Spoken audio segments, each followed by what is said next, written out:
To make it into paper clay, you have to follow these steps if you're going to do it quickly and without much fuss.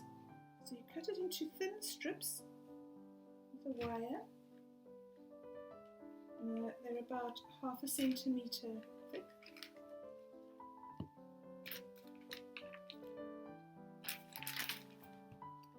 Then you take some toilet paper.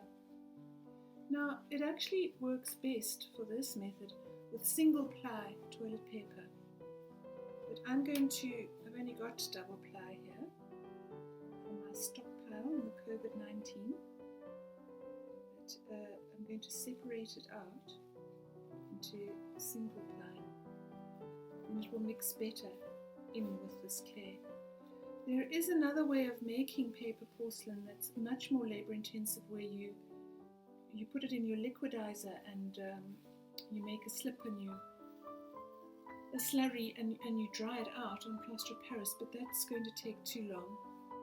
All you do is you take your single ply and you put it on top of your little piece of clay.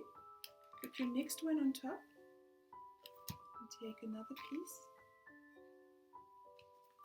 Just let it cover completely. If it doesn't quite cover, you can take a little piece and put it over the bit that's not covered. Put that one on top, and then another piece. So you can see it's not very much paper that we're adding to it, but it's going to be enough to give it the properties that we want from the paper to make it stiffer and stronger and easier to work with.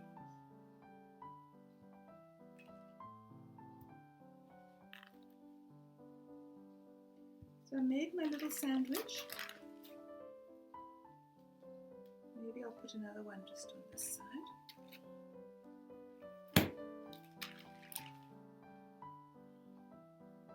Because there's so little paper we're adding, it won't dry it out too much. And now I'm going to mix it in and work it in.